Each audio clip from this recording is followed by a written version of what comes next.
Ancient Egypt has always been a land veiled in mystery, where the sands conceal secrets that refuse to remain buried.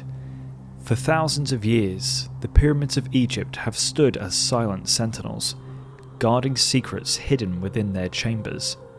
Behind their imposing facades lies a darkness that has plagued those who dare disturb the slumber of the pharaohs. Scholars and adventurers have long been captivated by the allure of these ancient tombs and their potential treasures, with some facing consequences for their actions. But are these curses merely superstition, or is there something darker at play? That's what we'll be discussing on this episode of Dark Diaries.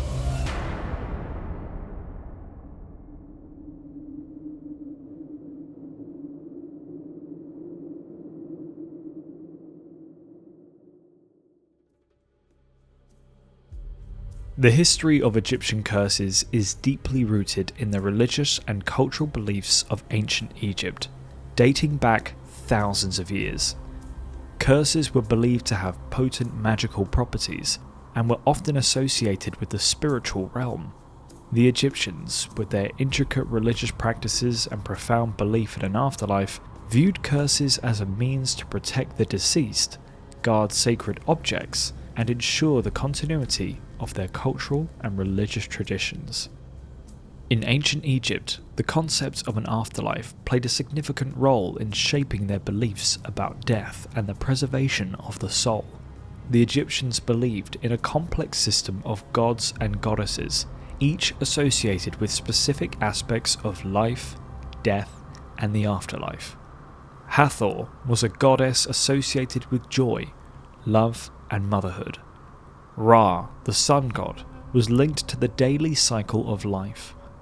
The goddess Isis is often associated with life and fertility, and her husband Osiris, primarily known as the god of the afterlife, death, and resurrection, was crucial for ensuring a favourable journey to the afterlife.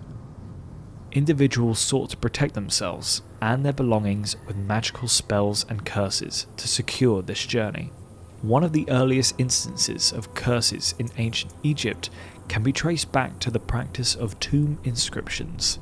Egyptians inscribed detailed prayers and spells on the walls of tombs to safeguard the deceased from harm and guide them through a perilous journey to the afterlife. These inscriptions, known as pyramid texts, were initially exclusive to the pharaohs, but later extended to include people of noble status, such as those with military achievements, land ownership, or important religious positions. The use of curses expanded beyond personal tombs to include sacred sites and objects. Temples, statues, and other religious artifacts were deemed sacred and essential for maintaining the cosmic order. Consequently, curses were placed on these items to deter thieves and vandals. Desecrating a sacred object or tomb was not only a violation of the physical world, but also a threat to the spiritual harmony of the deceased and the divine realm. The essence of Egyptian curses lies in the belief that actions performed on one object could affect another object through a mystical connection. Curses were often composed of ritualistic words and symbols intended to invoke supernatural forces. The power of curses was thought to lie in the correct pronunciation and recitation of these spells, emphasizing the importance of trained individuals such as priests in their execution. Egyptian curses, whether inscribed on tombs, artifacts, or temples, served multiple purposes. They were protective measures against physical and spiritual threats, expresses of devotion to the gods, and tools for maintaining the order and sanctity of the afterlife. As guardians of their cultural heritage, the ancient Egyptians considered curses an integral aspect of their religious practices, intertwining magic, spirituality, and the eternal journey of the soul. Egyptian curses also extended to the realm of mummies. The process of mummification was a meticulously conducted ritual, aimed not only to preserve the physical body, but also to safeguard the soul for its journey to the afterlife. Curses were often placed on the wrappings of mummies, containing warnings to potential violators and emphasizing the sacred nature of the deceased. The religious texts and spells that accompanied the deceased in the form of amulets or inscriptions on coffins and sarcophagi were considered essential for a successful transition to the afterlife.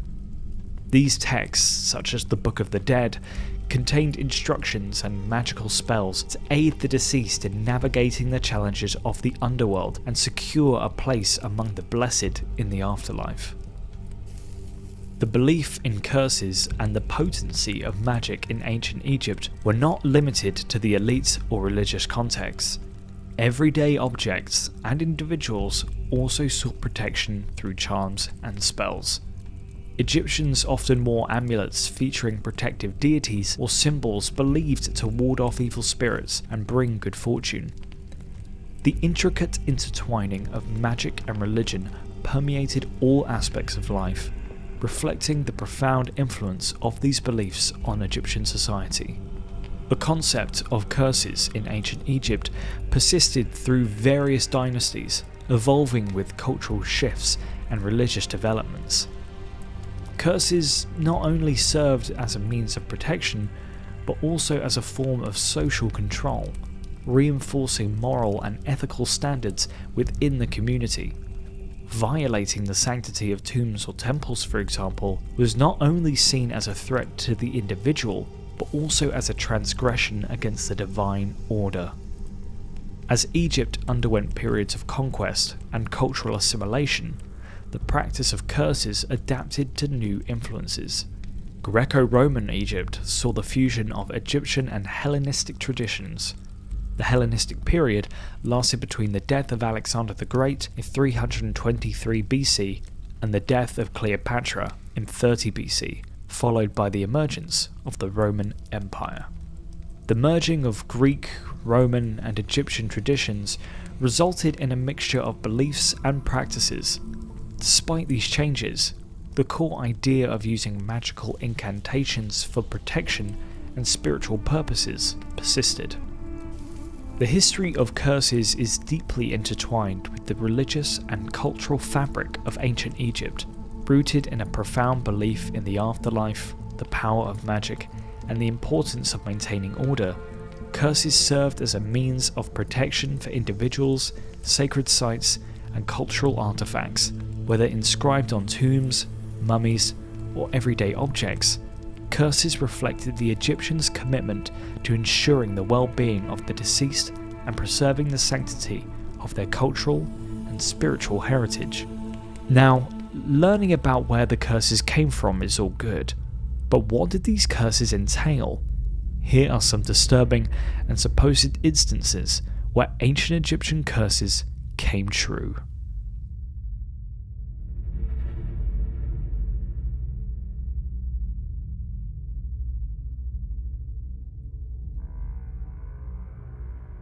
In 1971, during an excavation in Saqqara, Egyptologist Walter Bryan Emery discovered a small statue of Osiris, the Egyptian god of death. After concluding their work for the day, Emery and his assistant returned to the excavation site's office in a nearby village. Emery brought the Osiris statue back with him to his house. Upon reaching home, Emery went to the bathroom for a shower. Shortly thereafter, his assistant heard Emery's distressed cries. Rushing to him, the assistant found Emery gripping the sink's basin, evidently undergoing a traumatic experience. The assistant recounted that Emery, quote, stood there as if paralysed. I seized him by the shoulders and guided him to the couch. Then I hurried to the telephone. Emery was later diagnosed with paralysis on the right side of his body and lost the ability to speak. He passed away the following day. In his 1699 publication, Treatise on Embalmings, Louis Pennecher detailed a mummy's curse. The narrative revolves around a Polish individual who acquired 2 mummies from Alexandria, aiming to study them for therapeutic purposes. According to the story, as he sailed back across the Mediterranean Sea, the man found himself haunted by two ghosts who materialized on the boat. Reacting promptly, he disposed of the mummies by tossing them into the water. Miraculously, the moment the bodies were engulfed by the sea, his encounters with the spectral entities ceased immediately.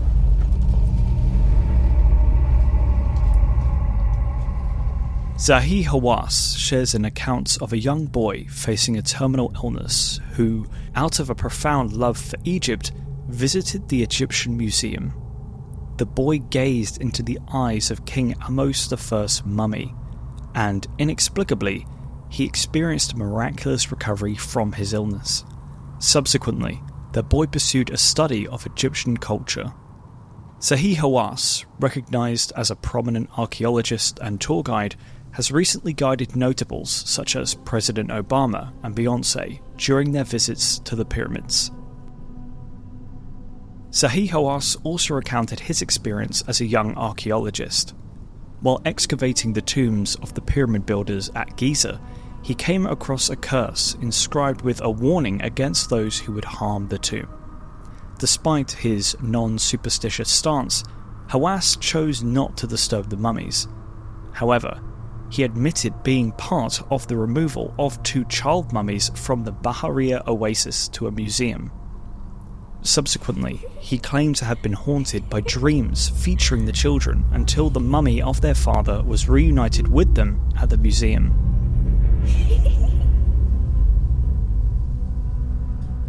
In the latter parts of 2013, a museum in Manchester experienced an eerie phenomenon involving an Egyptian statue that autonomously rotated 180 degrees every 3 days. The statue was enclosed in a glass case and remained untouched by anyone except the curator, who repeatedly repositioned it. The museum's curator asserted that ancient Egyptians believed the statue could serve as an alternative vessel for the spirit if the mummy was destroyed.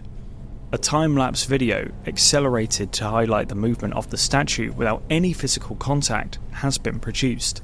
Although scientists propose an explanation involving friction between two surfaces, the occurrence remains undeniably unsettling.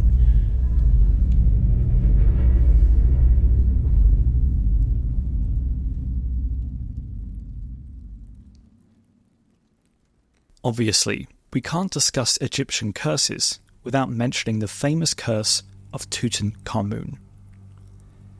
Tutankhamun was a relatively minor pharaoh who ruled during the 18th dynasty of the New Kingdom in ancient Egypt.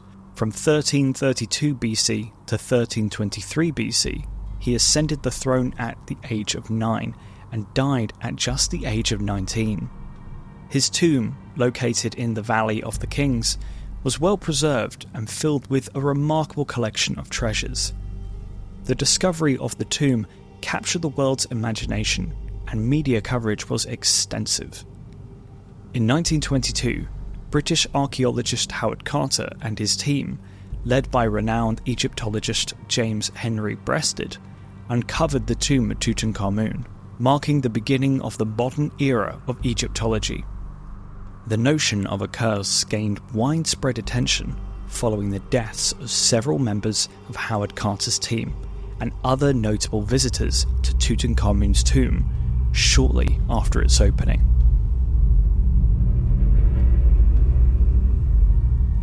During this period, a strange incident occurred when a messenger sent by Carter to his house reported hearing a faint, almost human cry upon approaching. Upon investigation, the messenger found a cobra inside a birdcage at Carter's home, the symbol of the Egyptian monarchy. Carter's pet canary had died in the cobra's mouth, sparking local rumours of a curse.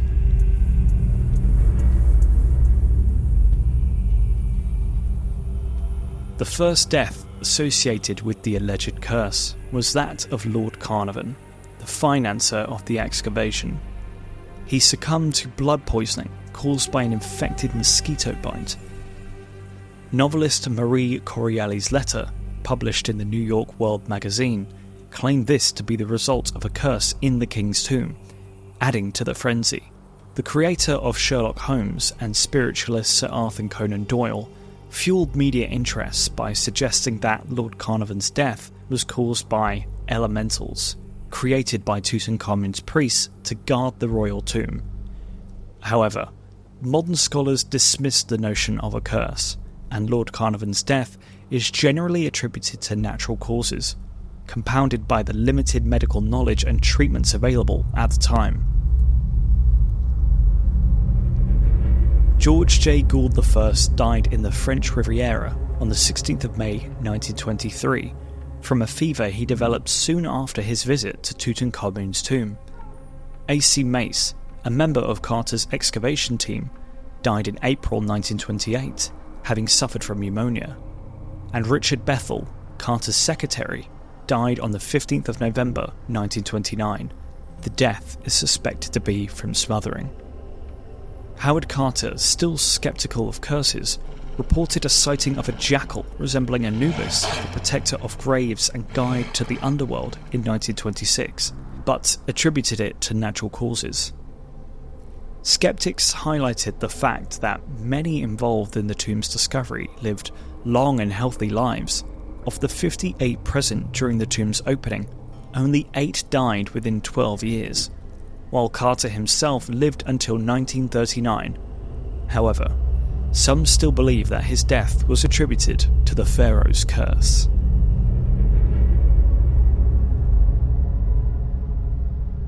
As we conclude our exploration into the curse of the Pharaohs, we are left with a lingering sense of wonder with a hint of caution. The ancient Egyptians have left us with an enduring legacy, one that captivates the imagination and challenges our understanding of the mysteries that shroud their civilization. The curse, whether a product of superstition or something more profound, serves as a reminder of the power and mystique surrounding the tombs of the pharaohs.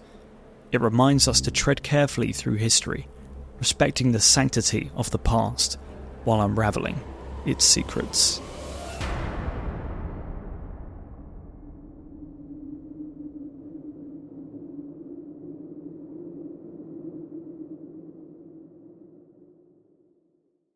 Dark Diaries, a horror history podcast, was conceived by, written by, and edited by me, Alex Winfield, and recorded in the United Kingdom.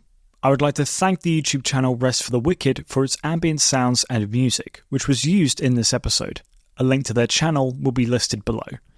If you would like to know more about upcoming episodes or listen to past entries, then follow the podcast on Apple Podcasts, Spotify, and Amazon Music at Dark Diaries, a horror history podcast, and on YouTube at the channel name Alex Winfield. Thank you for listening.